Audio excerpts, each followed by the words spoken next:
بسم الله الرحمن الرحيم. السلام عليكم ورحمة الله وبركاته. My turn is English now, so I turn into English. I can see you're all still wide awake. That's a blessing. So I should be putting you to sleep. It's late now.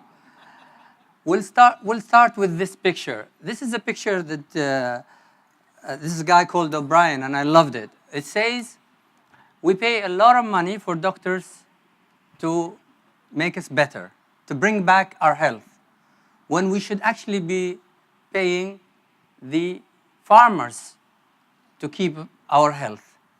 And this is an interesting way of looking at it.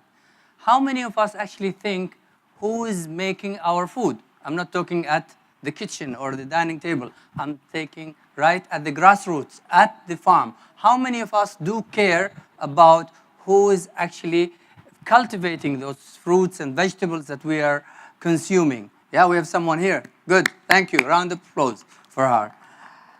Now, the idea is we expect from doctors that we visit to bring back our health to be highly intellectual individuals with specific skill, with sophisticated methods and procedures, tools to help us bring the health back. Why don't we expect the same from our farmers? Why don't we expect the same kind of intellectual capacity, the skill, the technology, the tools that they should use to bring us safe food that will keep us healthy? So this is the topic of the talk, and I'm going to talk a little bit about my own project with a number of individuals, some of them are here, trying to basically make sure that what we eat is healthy. But in doing so, we studied the kind of challenges as to why farming is basically not trendy in Oman anymore.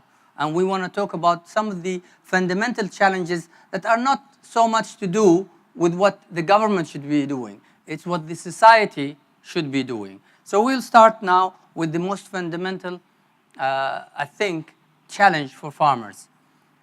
In order to make farming feasible, you need a big enough plot.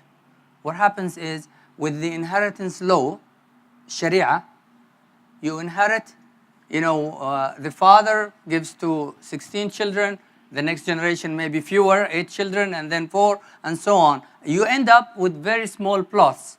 It's not even a smallholder. What is called smallholder in the agroeconomy is not, our plots are not even big enough to achieve that. So economic sense says you cannot have an economically feasible cultivation in a small plot. So that's one thing that I believe is fundamentally a problem in Oman.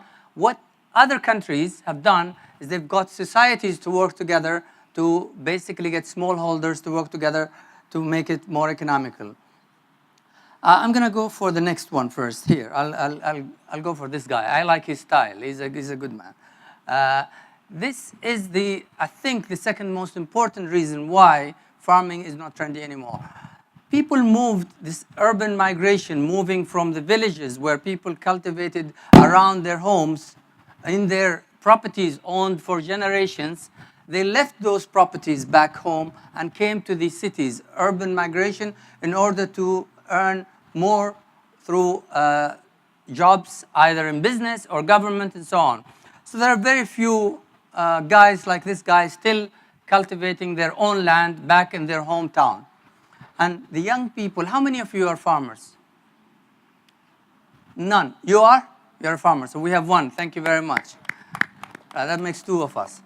Now, fish farmer. Okay, that's an interesting farming concept. Actually, today we're talking green. That's why I'm wearing green.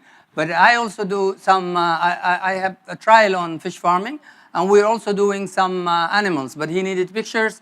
What we do is we do natural breeding, and some of the pictures would have been X-rated if we had them here.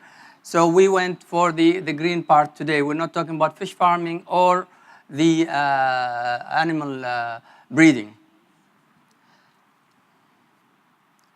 So because people like that stylish guy, I like his shirt, the Omanis for generations have been aware of the scarcity of water. There was a deep conviction that water was scarce. That's why they came up with the falaj system. So it's a scarce resource. We decided how to share it, and there was a whole ecosystem of socioeconomics around it that helped them sustain whatever little water they had and build a lot of agriculture around it. Now, what we did is people like that guy left and then were replaced by people who do not have that conviction. They come from countries where there is abundance of water, so much water that their countries flood all the time, some of them more than one time a year. So they do not have the same conviction that we have about the scarcity of water. Today we learned from an official in the Ministry of Agriculture that if you do the conventional method of flooding, which is being used mostly, you actually spend 4 times the water to cultivate the same amount of crops. So that's one other reason. The next one is the abuse of pesticides, chemicals, whether it's for pesticides or for fertilizing. These chemicals not only touch the surface of the fruits and vegetables that we eat, they also seep into the soil, killing the biodiversity, but also going into the system of the plant and then into the fruit that you eat, and becomes very difficult for you to get. Someone was telling me today, again, that he found people using Termazone, which is the medicine, it's a very strong one, that you use normally for your home, and it gives you, the companies, some of you would know, actually give you 10 years guarantee that that Termazone will stay active for 10 years underground in your house, killing termite. So imagine what is that doing for your stomach if you are eating from this farmer. Some farmers actually use Termazone to kill bugs that could have been killed in a much safer way. So if you've been eating from farmers you don't know, you probably have that guarantee of Termazone in your bodies. One other issue that's more visible to us. Everything else, unless you're into farming, you probably wouldn't have seen before. But this is visible to you. The way right after the, oh, still have some time, good. The way, when you go to Salalah, you see these kind of things. What this tells you is anything after the cultivation, after the harvest, is going wrong. They're harvesting at the wrong time. There's no proper logistics. It arrives already tired and looking really ugly. It's not attractive at all. And this does not fetch good money and certainly doesn't keep good health. So we decided to come up with a model farm. The idea is to basically do farming. If we want young Omanis to come back to farming, you can't bring them back to the old way of doing farming. The only way to attract them is to tell them, look, you can do farming the modern way, bring technology.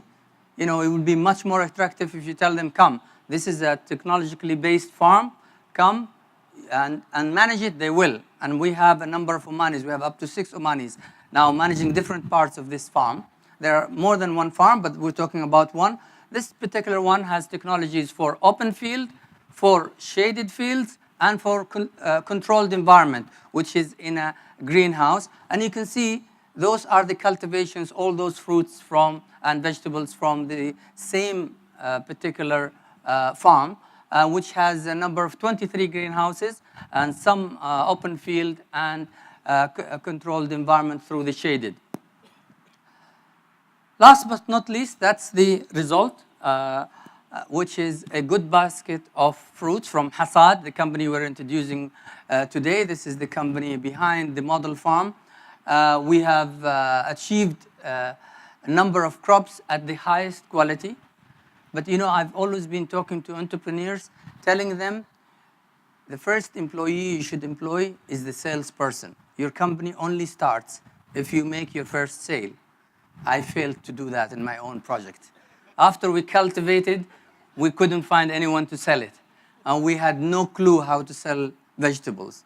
I know I could sell many other things, but couldn't sell vegetables. And I also found that people didn't care as much as I was expecting about where they're getting their food from, who is cultivating the crops that they're eating at home. And this is now the main challenge for us. It's not easy. We still have a problem. There's also a mindset about convincing other people to invest or to even help us fund the project. And I found through 1.5 years of trying that it's easier to cultivate strawberries in Oman than to convince people to fund agriculture. So changing the mindset is very difficult. With that, I end and my time finished. Thank you.